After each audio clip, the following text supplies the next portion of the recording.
Sa ating pong nakaraang pagtalakay sa ating Revelation series, nalaman natin kung sino yung kinatuparan ng prophecy tungkol sa unang halimaw ng Apokalipsis 13. Yung halimaw na may 7 ulo at 10 sungay. Yung halimaw na pinagkatiwalaan ni Satanas dun sa kanyang trono. At ito'y walang iba, kundi natupad doon sa isang religious superpower na nasa Roma at namumuno sa simbahang ating kinagisnan ngayon. At nalaman din natin sa ating nakaraang pagtalakay kung sino naman yung kinatuparan ng ikalawang halimaw na binigyan din ng authority sa kaharian ng Diablo. At ito'y walang iba kundi yung isang superpower naman sa mundo na yun nga ang bansang Estados Unidos. So pareho silang superpower. Yung isa superpower sa relihiyon, yung isa is superpower sa gobyerno. So para mas lalong maintindihan ninyo yung ating videong ito na tatalakayin ngayon, at I advise na panoorin muna ninyo yung episode 18 at episode 19. Kasi alam nyo mga kababayan, malilito lang kayo kapag hindi ninyo nasubaybayan yung 2 episode na yon about dun sa 2 halimaw sa Apokalipsis 13. Tapos may mga kritiko na magko-comment sa section na mali yung mga sinasabi ko, na kulang yung mga sinasabi ko, which is yun pala, hindi naman pala nila napanood yung mga previous episode. Pag ganun po, hindi natin masyadong sinasagot yung mga ganung comment, mga redundant kasi yun Kasi sinabi ko na you cannot understand this episode unless na mapanood nyo muna yung 2 previews. So, it so happen na hindi kasi kayang talakayin sa loob ng 30 minutes lang, kaya natin hinati-hati sa mga episode.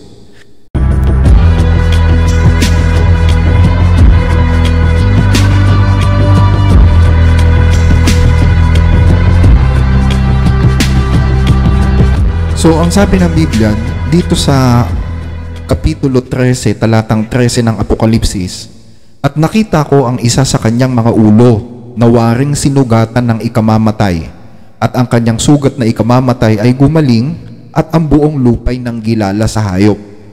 At sila'y nagsisamba sa dragon, sapagkat ibinigay niya ang kanyang kapamahalaan sa hayop, at nagsisamba sa hayop na nagsasabi, sino ang kagaya ng hayop? At sinong makababa ka sa kanya?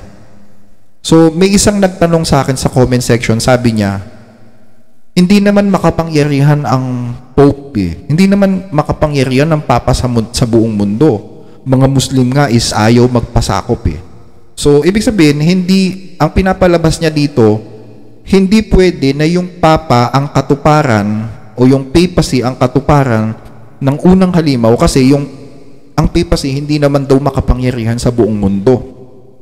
Ang katunayan daw is yung mga Muslim ayaw ngang magpasakop sa Papa. So siguro yung nag-comment nito is Catholic, Anyway, tingnan natin ngayon kung totoo ito. Kung ayaw nga bang magpasakop ng ibang mga relihiyon sa kapangyarihan ng simbahang Katoliko. Sabi kasi sa Biblia, sila'y magsisisamba sa hayop. The whole world will worship the beast. Pag sinabi mong whole world, lalabas pati mga relihiyon na hindi member ng kanyang pananampalataya, kasama dito, tama? Whole world Ang tanong natin, paano mangyayari yun? Na pati yung mga grupo na hindi niya kapanalig, sasamba sa kanya.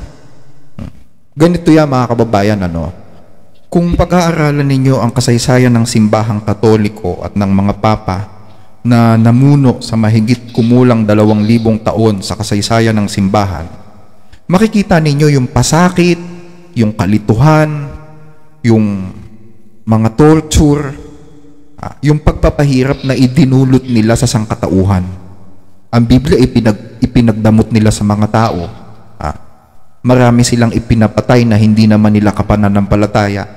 Kaya nga kung mapapansin ninyo, yung naging paksa ko nung nakaraan, is tungkol dun sa mga protestanteng Pranses na ipinapatay noong 1572 o yung tinatawag na Saint Bartholomew's Massacre.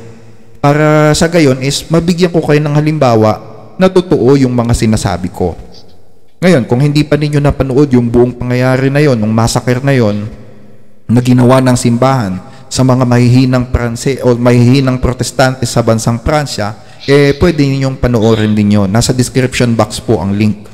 Alam nyo, sobrang nakakagimbal nung ginawa nila sa mga protestanteng nandun sa France nung unang panahon palibasa, mayroong kasing batas ang simbahan, yung tinatawag na Vergentis Insenium. Ang Vergentis Insenium ay isang encyclical letter na ipinalabas ni Pope Innocent III kung saan napagkasunduan ng simbahan na kailangang lipulin o i-eradicate lahat ng mga paniniwala na labas sa kanilang pananampalataya. Pakinggan ninyo, dito sa Britannica Encyclopedia, ang sabi dito, in a decretal letter, Vergentis Insenium, March 25, 1199, that he sent to Viterbo, a city within the Papal States. Innocent declared that heresy was treason against God. Consequently, in pursuing heretics, he applied the sanctions and employed the procedural norms used in ancient Roman treason trials. This began Innocent's long campaign to eradicate heresy, which lasted until the end of his pontificate and culminated in the Albigensian Crusade. So, at dahil nga dyan sa mga hindi makatarungang ginagawa ng simbahan noon sa mga hindi nila kapanalig, sa paninikil nila sa kalayaan ng tao na magkaroon ng malayang relihiyon, sa hindi nila pagrespeto sa pananampalataya ng iba, dumating tuloy sa punto na ang mga tao nag-alsa na sa simbahan, nagrebelde na sa simbahan. At hindi lang sila sa simbahan nagrebelde, kundi nagrebelde din rin sila dun sa mga maharlikang angkan na sunod-sunuran sa kagustuhan ng simbahan. At bagaman maraming mga pag-aalsa na nangyari sa iba't ibang panig ng Europa, alam nyo, ang tanging naging successful lang is yung tinatawag na French Revolution noong 17th century. At mula doon sa French Revolution, pumasok na nga sa eksena si Napoleon Bonaparte.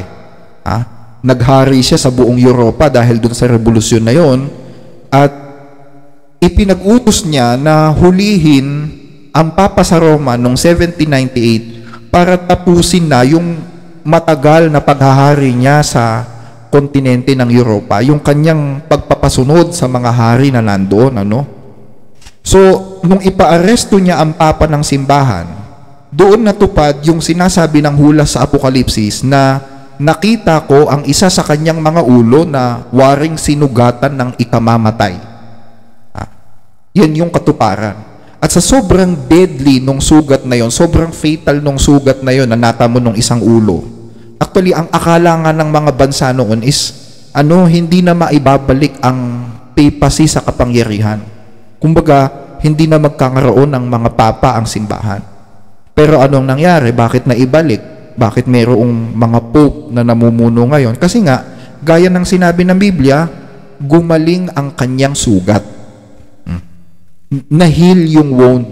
So, naibalik sa kapangyarihan ng Papa sa Roma sa tulong ni Hitler at nung kanyang kaalyado na si Benito Mussolini noong Second World War.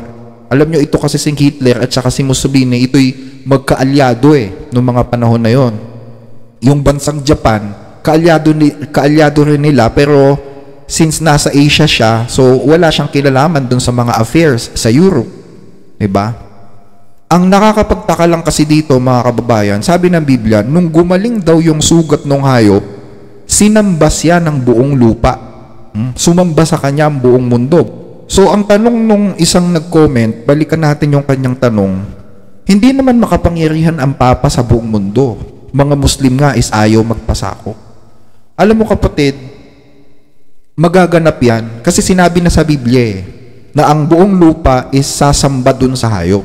So, kung hindi man natin nakikita na ang mga Muslim o ang ibang pananampalataya ay ayaw magpasakop dito sa kapangyarihang ito, darating at darating yung time na yon, matutupad yon. At alam mo kung paano matutupad yon, kapatid? Alam mo kung paano magkakaroon ng katuparan na lahat ng mga tao sa mundo, kahit iba yung kanilang pananampalataya, isasamba sila dito sa unang hayop? Kasi, alam mo, ang papacy sa ating panahon, kumakambyo ang simbahan. Kumakambyo ang simbahan after ng digmaang pandaigdig. Kumbaga, nagme-makeover ang church ngayon, ang Catholic Church. What do I mean makeover? Anong ibig sabihin ng nagme-makeover? Kumbaga, pinapagpag ng simbahan yung mga alikabok sa kanilang mga abito para masabi nila sa buong mundo na hindi na mauulit yung nangyari dati. Kumbaga, nagbago na kami. Yun ang ginagawa ng simbahan ngayon, kapatid. Hindi kasi maganda yung ipinakita nila nun eh. Hindi lang sila lumikha ng sugat dun sa kanilang sarili, kundi mas matindi yung sugat na iniwan nila o ng mga sinaunang papa sa mga protestante at sa mga non-Catholic groups na nakaranas ng kanilang kalupitan noong mga unang panahon. So since ni-revive ni Mussolini, sa tulong ni Mussolini at ni Hitler, is na-revive yung kapangyarihan ng kapapahan, naisip nila na mag-rejuvenate, mag-refresh. Kaya pagkatapos ng World War II, alam nyo, nagkaroon ng tinatawag na Second Vatican Council. Itong Second Vatican Council, alam nyo mga kabayan, napakaraming Katoliko sa iba't ibang panig ng mundo ang umalma dito eh. Hindi nila natanggap itong Second Vatican Council, yung karamihan ng mga Katoliko, mga madre, mga pare. Nagtaka sila dito sa Second Vatican Council. Alam nyo kung bakit? Kasi yung ipinakita ng pamunuan ng simbahan sa Second Vatican Council ay labag doon sa mga batas ng Council of Trent. Yung ipinakita ng kapapahan o ng papacy dito sa Second Vatican Council ay hindi tugma sa mga batas ng simbahan na napagkasunduan dun sa tinatawag na Council of Trent. Labag din ito doon sa encyclical letter na nabanggit natin kanina.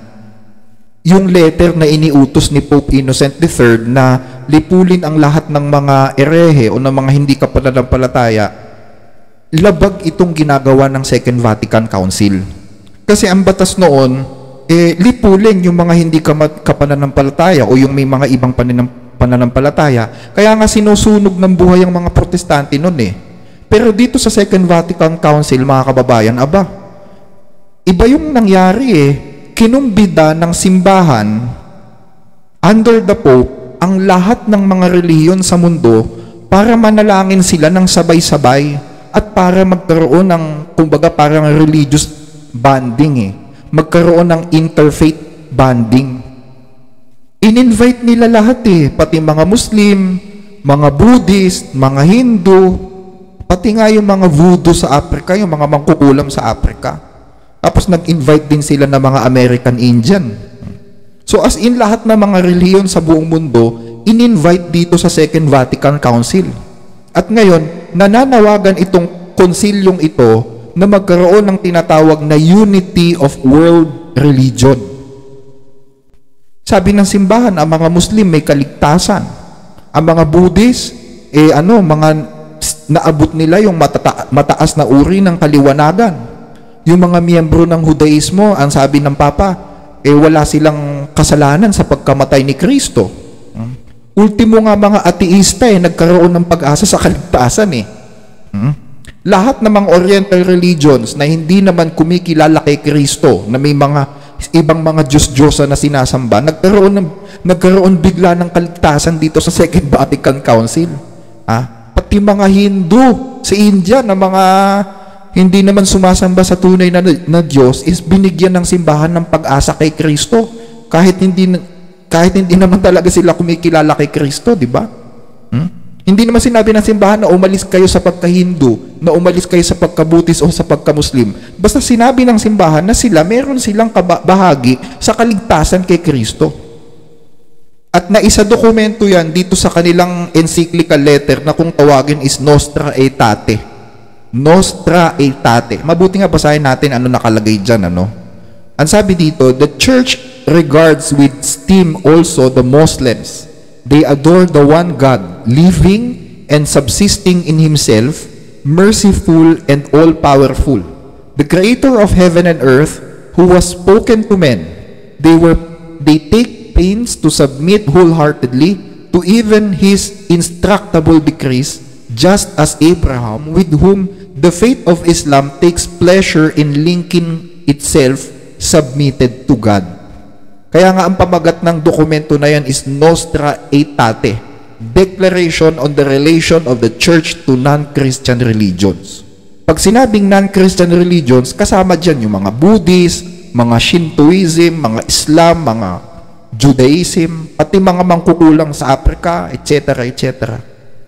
Kaya hindi kayo nagtataka bakit ang bukang bibig ng mga kaibigan natin dyan sa simbahan ngayon is respect, respect, respect.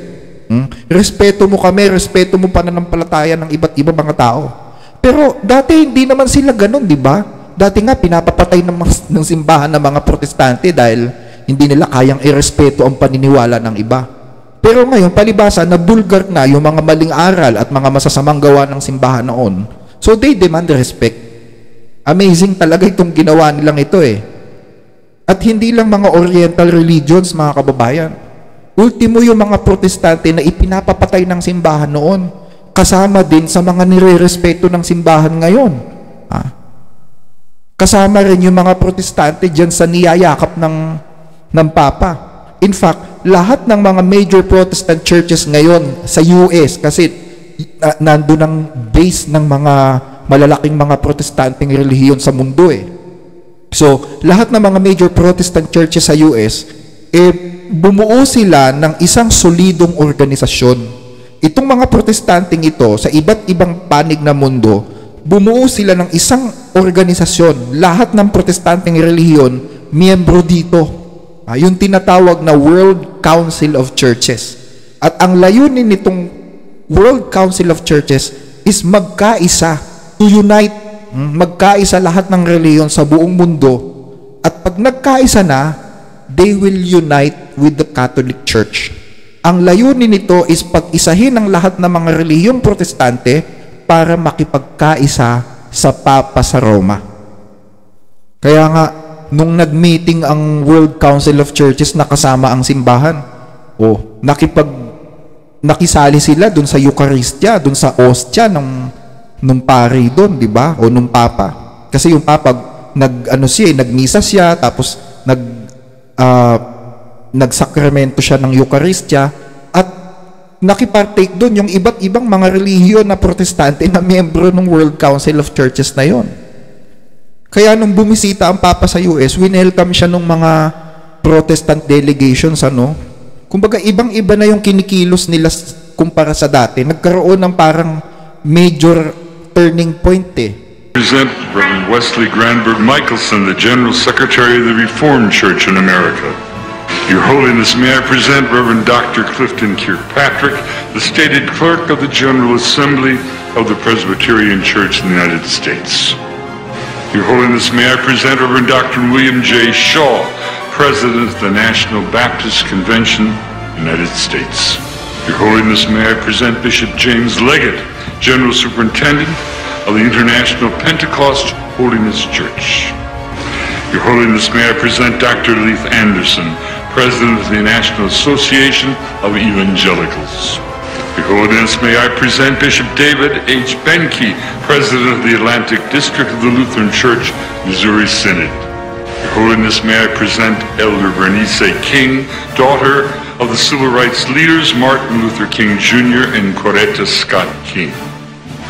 Your Holiness, may I present the Right Reverend Mark Sisk, Bishop of the Episcopal Diocese of New York. At hindi lang mga protestante, pati mga evangelical churches, yung mga born again, pati sila pakinggan ninyo panoorin ninyo ito mga kababayan. Thank you, Lord. Thank you, Lord. I said, thank you, Lord. Come on, let's give the Lord praise tonight. Hallelujah. So would you welcome Tony Palmer to this platform. Bishop, thank you, sir. Bless you. Yes, sir.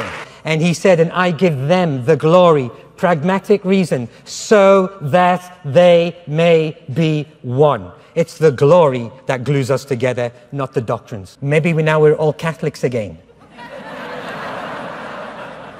But we are Reformed. We're Catholic in the universal sense. We are not protesting the doctrine of salvation by the Catholic Church anymore. We now preach the same gospel. The protest is over. The protest is over.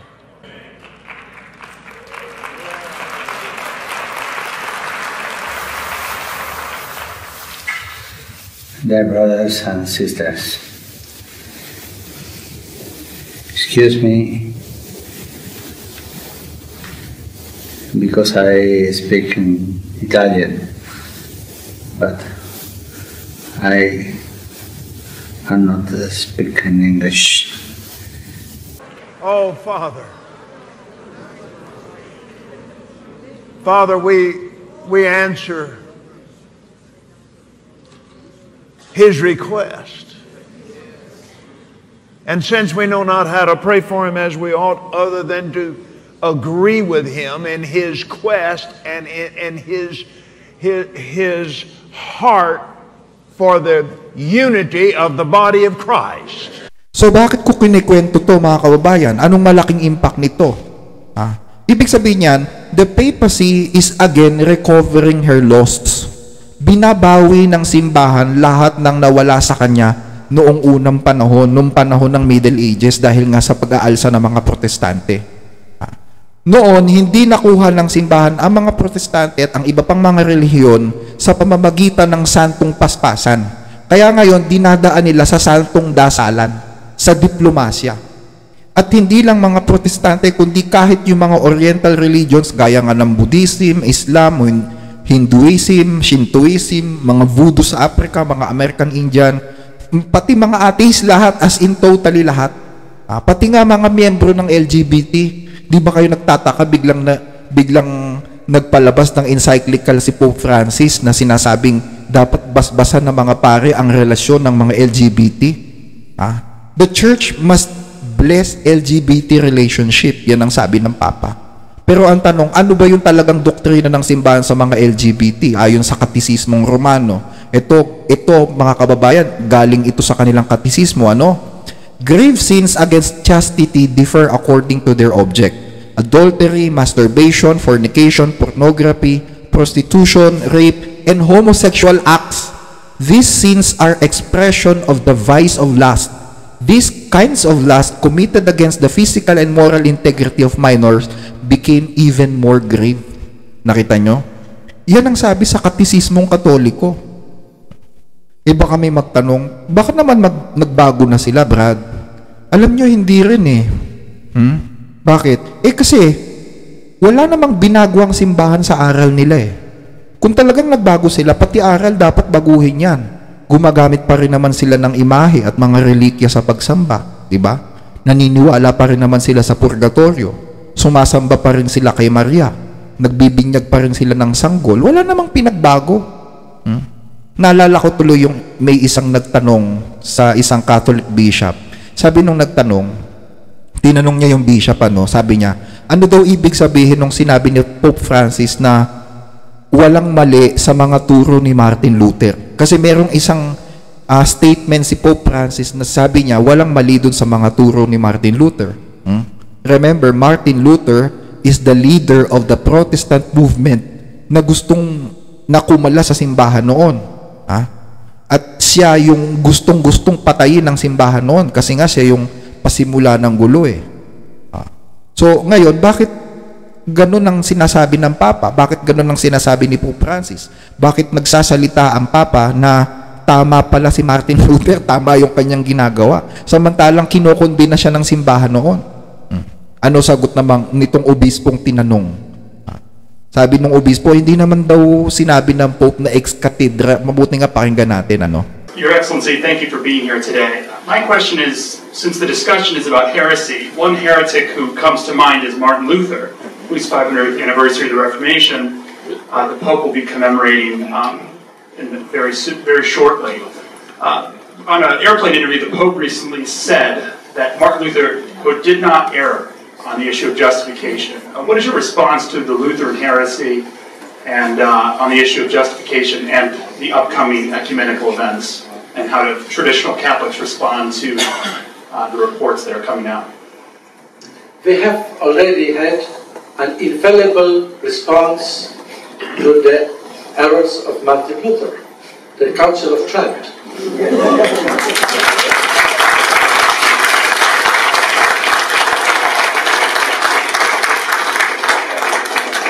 The teaching of the Council of Trent about the errors of Luther, I repeat, an infallible ex cathedra, and the comments of the Pope in the claim are not ex cathedra.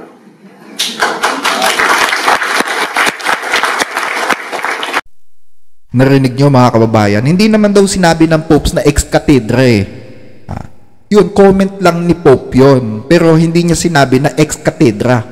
Kumbaga, ano lang yun? Wala lang yun, parang wala lang, parang hindi totoo. Ang tunay na statement ng Pope, kailangan may ex cathedra. Para makonsider mo na yan talaga ang tinitindigan ng simbahan. Pero kung comment lang, walang ex cathedra, wala yan, walang value yan.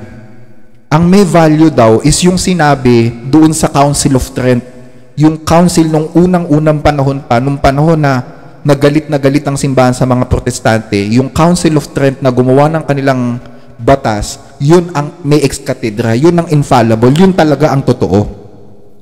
So, anong ibig sabihin nito? Anumang sinasabi ng Pope tungkol sa ibang relihiyon, kahit sa mga LGBT o sa iba pang mga organisasyon, lahat yun ay comment lang. Dahil ang side talaga ng simbahan, ang aral ng simbahan, is yung nandoon sa napagkasundoan sa Council of Trent. Hindi opisyal na stand ng simbahan yung sinasabi ngayon o yung mga remarks ngayon ng Papa. Ang opisyal at ang infallible ay yung sinasabi sa Council of Trent. Pag sinabing infallible, mga kababayan, ibig sabihin kasi ng infallible, hindi nagkakamali eh. Pag sinabing infallible, walang mali, hindi pwedeng baguhin. At yung Council of Trent, yun ay infallible. May ex cathedra yun. Kaya hindi pwedeng baguhin yun compare dun sa mga comments lang o mga nababasa lang natin na sinabi ng Papa. Ganyan yan. Yan ang ibig sabihin ng obispo dun sa kanyang sagot. So, dito makikita natin na naglalaro ng mapanganib na laro ang simbahan. The game of recovering her lost sa pamamagitan ng flattery, ng mga magagandang mga salita, ng mga mabubulaklak na salita. Kumbaga, nililigawan niya yung mga nawala sa kanya dati. At kapag bumalik na sa kanya lahat, o nakipagkaisa na sa kanya lahat ng mga relihiyon sa mundo, what will happen? O pakinggan ninyo dito sa 13:8. At lahat ng nangananahan sa lupa ay magsisisamba sa kanya, na ang kanyang pangalan ay hindi nasusulat sa aklat ng buhay ng kordero na pinatay buhat ng itatag ang sanglibutan. Maganda nga yung ginagawa ng simbahan na strategy ngayon eh. No? Nakita nyo, kung dati galit na galit ang mga protestante sa simbahan dahil ipinapapatay sila, ngayon, di ba? Nagkaroon ng magandang relasyon. Si Copeland, si Kenneth Copeland na leader ng evangelical movement, ano sabi niya? Nasa sidebook kami, makikipagkaisa kami sa'yo. Diba? So, yan yung naging magandang bunga nung tinatawag na Second Vatican Council. So, pag nagkaroon na ng unity, dyan na ngayon papasok yung tinatawag na Mark of the Beast. Natatanggapin ng lahat ng mga tao at ng buong mundo bilang kumbaga tanda ng pagtanggap nila sa authority ng halimaw. At yung pangalawang halimaw na napag-aralan natin dun sa ating nakaraang episode, ano naman ang gagawin niya? Anong magiging papel niya dito? 13:14. At nadadaya niya ang mga nananahan sa lupa dahil sa mga tanda na sa kanya'y ipinagkaloob na magawa sa paningin ng hayop, na sinasabi sa mga nananahan sa lupa na dapat silang gumawa ng isang larawan ng hayop na mayroon ng sugat ng tabak at nabuhay. Ano sabi diyan mga kababayan? Sinasabihan niya yung mga nananahan sa lupa na dapat kayong gumawa ng isang larawan ng hayop na mayroong sugat ng tabak at nabuhay. Sino gagawa? Sino daw ang gagawa mga kababayan? Yung second beast ba? Siya ba mismo gagawa? Sino gagawa? Ang inuutusan niyang gumawa ay yung mga nananahan sa lupa, mga tao. So ano ibig sabihin nito mga kababayan? Itong halimaw na ito ay isang bansa o isang kaharian na ang kapangyarihan ay nasa kamay ng mga tao, nasa kamay ng mga citizens niya. This country is a democratic country. Pag sinabing democratic kasi mga kababayan, sabi nga dito sa Wikipedia, democracy is a system of government in which state power is vested in the people or the general population of the state. So, ganyan yung pamahalaan, ganyan yung patakaran nitong pangalawang halimaw. So, anong bansa yung may ganyang gobyerno ngayon na may kakayahang makapag-utos sa iba't ibang mga bansa sa mundo? Russia ba yan? Ganyan ba gobyerno ng Russia? Yung China ba, kaya niyang utusan lahat ng mga bansa? Hindi eh. Alam nyo, US lang ang may kakayahang makagawa niyan, mga kababayan. So tama, time will come, according to this biblical prophecy na pinag-aaralan natin sa Revelations 13, the religious superpower will unite with the secular superpower para ma-enforce yung tinatawag na mark of the beast. Magkakaroon ng union of church and state para maisakatuparan yung pagbuo doon sa tinatawag na mark of the beast. At yung marka na yon ang magiging palatandaan ng authority ng Antikristo sa buong mundo. At sino mang tatanggap nun, alam nyo, wala nang kaligtasan yung taong tatanggap nun. Hindi ako humahatol, nakalagay sa Biblia yon. Pag tinanggap mo yon, wala ka ng kaligtasan. Pakinggan ninyo, 14:9 hanggang 10 ng Apokalipsis. At ang ibang anghel, ang pangatlo, ay sumunod sa kanila na nagsasabi ng malakas na tinig. Kung ang sino man ay sumasamba sa hayop at sa kanyang larawan at tumatanggap ng tanda sa kanyang noo o sa kanyang kamay, ay iinom din naman siya ng alak ng kagalitan ng Diyos na nahahandang walang halo sa inuman ng kanyang kagalitan. At siya'y pahihirapan ng apoy at asupre sa harapan ng mga banal na anghel at sa harapan ng kordero. Nakita nyo, mga kapatid, mga kababayan? So, kung nauunawaan lang sana natin ng Biblia, hindi sa pamamagitan ng sarili nating interpretasyon, kundi sa tulong ng banal na Espiritu, sa pamamagitan ng taimtim na panalangin ng paghingi ng karunungan sa Diyos, alam nyo, makikita natin lahat ng mangyayari ngayon eh. Makikita natin na lahat ng nangyayari ngayon is pinagpauna na sa Biblia. Sinabi na yan sa Biblia. Makikita natin kung gaano na tayo kalapit dun sa katapusan. Kung nauunawaan lang sana natin yung prophecy o yung kahulugan ng propesya. Kaya nga ang title ng aklat na yan, itong pinag-aaralan natin, is Revelation. Kasi gustong i-reveal sa iyo ng Diyos yung mga pangyayari para maging guide mo. Kaya alam nyo, huwag naman masasaktan yung mga relihiyon na nasasagasaan dito sa ating mga pag-aaral. Kasi gustuhin ko man na huwag kayong masagasaan, pero yun talaga yung kahulugan ng hula eh. Hindi naman pwede nating huwag ipaliwanag ito, ano? The book of Revelation is destined to be revealed. Kailangang ipangaral. Obligado ang isang mangangaral na ipangaral ang book of Revelation dahil ang ibig sabihin niyan is to reveal. Yun ang gusto ng Diyos. Kaya huwag pong masasaktan yung iba sa ating mga nakikinig, ano? So, sa mga susunod nating pagtalakay sa ating Revelation series, aalamin naman natin kung ano itong mark of the beast. Paano itong itatatak sa tao? Sino ang matatatakan at sino ang hindi matatatakan? Ano ang consequence both doon sa matatatakan at sa hindi matatatakan? So yan po ang ating paksa next episode. So muli ay maraming salamat sa inyong pagtunghay sa ating naging pag-aaral ngayon. Magandang araw po at God bless po sa inyong lahat.